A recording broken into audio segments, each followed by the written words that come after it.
Hi, and welcome. You're listening to the X22 Report. My name is Dave, and this is episode 957A, and today's date is April 28th, 2016, and the title of the episode is The U.S. Government Manipulated Recovery Just Flopped as the Economy Tanks. Let's get right into the economic collapse financial news. Now, at this point, we realize that this entire economy is one gigantic illusion. And the president's getting caught up in all of this because what we're seeing today is that the economy isn't doing as well as they were forecasting. Well, it really never does as well as they forecast. It always slides down and declines in what they predict. And they've been predicting that this economy is going to be taking off any day now.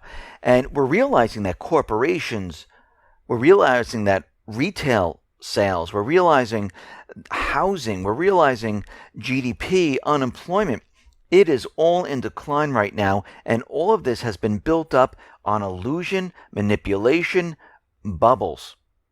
And we can see right now that corporations, they have no real way right now of generating organic growth in this type of economy. What are they relying on? Well, they're relying on two things: to boost their share prices by courtesy of the central banks, and debt-funded buybacks courtesy of the central banks. And all the newly created debt in the 20th century has gone for just one thing: to fund stock buybacks. And this is what we're seeing, because we're seeing that the corporations, they do not have the sales to support how these companies are reporting they're doing. And if you really think about it, every finance student realizes that no firm which has to borrow more cash than it is able to produce from its core operation, it is completely unsustainable business model. It cannot work. Now, if the Fed raises the rate, what happens? Well, companies are going to be in a lot of trouble, and we're going to see massive cost cutting. We're going to see layoffs. We're going to see a lot of mass defaults. And not just with corporations, we're going to see this with governments around the world. We're going to see this with the U.S. government. Because what we're seeing right now is things are rapidly falling apart. They're trying to keep this illusion alive, chugging along, and it's losing steam. Because the central bankers can only do so much. This is a central banker economy. This is not a people's economy. I've said this before. People are nervous, afraid. They're not finding the high-paying jobs. They're getting low-paying jobs if they find one at all. They don't have the discretionary funds to go out there and say, hey, you know what? I want that nice big-ticket item. They're just not doing it. They're not going out and purchasing the items in retail. This is why we're seeing everything contract. Now, recently, we've seen a bump up in the Baltic Dry Index. It has hit 710 points. And I think what's happening right now, it has hit the top point. Now, if we look back in time at the Baltic Dry Index, we noticed around this time, anywhere from April to about June, we see this seasonal bump up of the Baltic Dry Index. And this time it has hit 710, but we see it's coming down 5 points now. And I think at this point, what we're going to see is maybe another little bump up, but I think if it follows the patterns that it has done in the past, we're going to be heading straight down once again, and this time it is going to hit hard in the decline because it's going to go down really, really far. It's not going to stop at 800 points or 700 points like it did before, because we're at 700 points right now. It's going to go back down to 4, 3, around that area, and we're going to have to watch that very, very Now, the BEA reported that the U.S. economy grew at about 0.5% annualized rate in the first quarter. Well, they thought it was going to grow about 0.7%, and it came in at 0.5%, which is absolutely awful. You have to remember, this number is the manipulated number. Real GDP is in the negative. Now, we can see that it has grown half the rate recorded in the fourth quarter, and this is the lowest quarterly rate since Q1 of 2014. And it is also the third consecutive quarter of GDP declines. So what we're seeing, we're in a downtrend of GDP at this point because things are rapidly deteriorating. So the question is, what did Americans spend their money on? Well, they spent their money on recreational vehicles like campers, and they also spent a lot of their money, guess what, on health care. And these were the two biggest things. And then after that was housing and utilities, because you need a place to live. and we see food and beverage. But things that are in the negative, we see it's motor vehicles, clothing, and other durable goods like washers and dryers and large ticket items.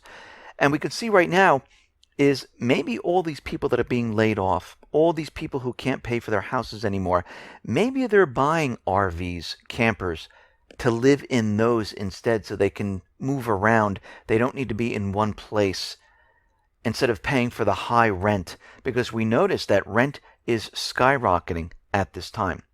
Now, something very interesting with real estate, we know that prices are coming down. We realize that the central bank has been pumping up the entire market, convincing us that the housing market is doing well, which we know it is not at this point. It's actually rapidly falling apart. Home ownership is at its lowest point since way back in the 70s. And if we look at the data, which is very interesting, in March of 2005, 52,000 new homes were sold at prices less than $200,000. Now, at the bottom of the crash in March of 2009, that number dropped to 14,000. Now, that's understandable because back in 2005 going up to 2007, a lot of people were purchasing homes, the economy was doing well, people felt good, everyone had jobs, and things were chugging along. And then things started to fall apart. And then we hit the Great Recession in 2009, and of course that number dropped down dramatically because housing completely crashed. And the reason why I say this is if it was this bad back in 2009, and that was a Great Recession, today we have those same homes which are under 200,000. The total number of units in March that are sold were 9,000. So let's get this straight here. In 2005 of March, when we were almost around the height of the market, moving into the height of the market, we sold about 52,000 homes for those houses 200,000 and under. At the crash, the Great Recession in March 2009, it dropped to 14,000. This recovery that the president continually tells us and the central bank continually tells us, homes under 200,000 is at 9,000. So how possibly can the real estate market be improving? It isn't. Because what they did is they went to select cities, they went to hedge funds, investment companies, foreign investors, and said, listen, take the free money, invest in these areas, drive the prices up. They turned around to the banks and said, hey, you know those foreclosures you have? Don't release them to the market. Keep them. Let the people live there. Because the less homes that are on the market, guess what happens to the price? That's right, it goes up. And don't worry about all the toxic real estate. The Fed's going to come in and it's going to purchase about, $3-4 trillion worth and take it off the books of the banks. And we can see right now that this is exactly what has happened. And the everyday person who's out there purchasing homes, guess what? They can't do it. This is why the mortgage departments have laid off thousands upon thousands of people. So when we look at this economy, we have no housing recovery. We have no retail recovery. The unemployment numbers are completely manipulated. We know unemployment is around 23 to 30%. It all depends on the calculation that you use. A lot of people in that mix, they went from a high-paying job to a low-paying job. And they can barely make ends meet. And we see right now that home ownership right now, it is in a decline. It has slid from 63.8 to 63.5. It's getting worse and worse. So who owns all these homes in this fantastic recovery? Well, it's not the American people. No, who is it? It's all the hedge funds and investment companies that are holding on to them, and they are renting them out because what we're seeing right now, rent is skyrocketing. If we look at it in inflation terms, it is up anywhere between 8 to 15%. Maybe that's where they're hiding the inflation. And we're realizing that owner-occupied houses is declining, and renter-occupied houses is increasing. And then we have those people who are saying, you know something? I'm just going to buy a recreational vehicle, and I'm not even going to worry about that. And we see at this point in time that this entire economy, it is flatlining. Now, Obama was put on the spot today. He had to explain why the economy was weak. Because the job growth is incredible. We're down to 5%. Actually, at one point, we're at 4.9%. And I wouldn't be surprised if they try to push it down to 4.8% right before the elections, if we have elections. But what he is out there doing is he's blaming all of this on everybody else. Now, when the economy was at the height of the illusion, he was taking all the credit. Yes, I'm patting myself on the back. The economy's doing fantastic. I brought the unemployment numbers down, and now the illusion's falling apart. Their statistical numbers make absolutely no sense whatsoever. And what he's doing at this point is now he's saying, well, if Congress did this, if that person did that, I'm blaming this person. No, this was an illusion from the beginning. We've been reporting, we've been mapping it out, we've been showing why this is never going to work. Because this is a central bank economy. It is not a people economy. It's a manipulated economy. It's not a people economy. The people are sitting on the sidelines at this point. And no matter what he says at this point, we have tracked it, reported it, and saved it so we know that this is what happened up to this point going forward. So no matter what he says, no matter what he does, no, we know the truth. And this economy is going to get worse and worse as time goes on. It's not going to turn around all of a sudden out of nowhere. Yes, they're going to try to manipulate the numbers. Yes, they're trying to massage everything. Yes, they're going to create more illusions. Yes, they're going to push the stock market up. But guess what? The underlying economic information, they can't change. They can't do anything about it. They can't go out and force people to spend their money in retail. They can't force people to purchase homes. Yes, they can bring the interest rate to zero, maybe to negative. Say, hey, I'll give you $20,000 to go buy a house. But guess what? People still have to think about the taxes. Still people have to think about how am I going to make these payments. People have to think, well, there's other costs that are associated with owning a house. You can't force people to keep the economy going. And the manipulation, the central bank can only do so much before this entire crisis rears its ugly head. And that is what is happening right now. And this is why I continually tell people to prepare for what is coming. Because when we look at this, we see that things are rapidly declining. I mean, Obama, when have you ever heard him come out on a news conference trying to defend the economy the way he's doing it? Because people are starting to realize that it's rapidly falling apart. And if you're not prepared at this point, you better start ramping it up. You better start getting your food, your water, your batteries, your toiletries, your weapon, gold and silver. Keep cash on hand because you don't know what you're going to need. You don't know what the situation's going to be. And there are many other places that you can get your supplies.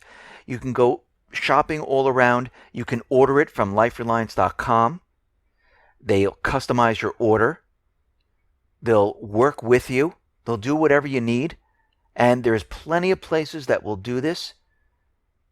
And what everyone needs to do at this point is they need to continue what they're doing, start what they're doing, but most of all, make sure that you're prepared. I don't want to see anyone sitting there going, oh, I should have done this. He was telling me over and over and over, and here we are. The market is down 6,000 points. People are running to the market because they're afraid. They're telling me that the economy is crashing. People losing jobs left and right. It's all over the news now. And we see inflation. We see prices continually rising because the credit market is freezing up. Deliveries aren't happening to the stores. You don't want to be caught in that situation. You don't want to be caught in the situation like in Argentina, like in Brazil, in Venezuela, in Greece. Because if you think it's going to be different here, it is not. It is not going to be different whatsoever. We all work on the same system. And when the dollar loses its value, because the rest of the countries are saying, okay, we're done here, we're not holding on to them, they send them back to the U.S., more dollars are in circulation. That means the value of the dollar goes down. And the value of the dollar has lost, 96+% already. And it's going to continually do this. And we can see already other countries are prepping and preparing for what is coming. They're getting ready to start new economies outside of the dollar. If you really think about it, when people talk about China, well, the China economy is failing, the Russian economy, it's, with all the sanctions, it's not going to survive. Think about what these countries are doing. They're not going to be part of the U.S. type of economy anymore. They're starting a completely different economy on their own terms. They're using all the dollars right now, the U.S. dollars, because they know it's going to be worthless, and they're using it to their advantage to purchase gold and silver. And on the other hand, they're creating their own economy separate and apart because they realize when all of this comes crashing down, it'll be switch off to the U.S. economy, switch on to their own, and they'll have a firewall between them, and they'll be insulated. How? With all the gold they've been purchasing. Listen, everyone, thanks a lot for listening. Be well, be safe, and especially be prepared. Thanks a lot.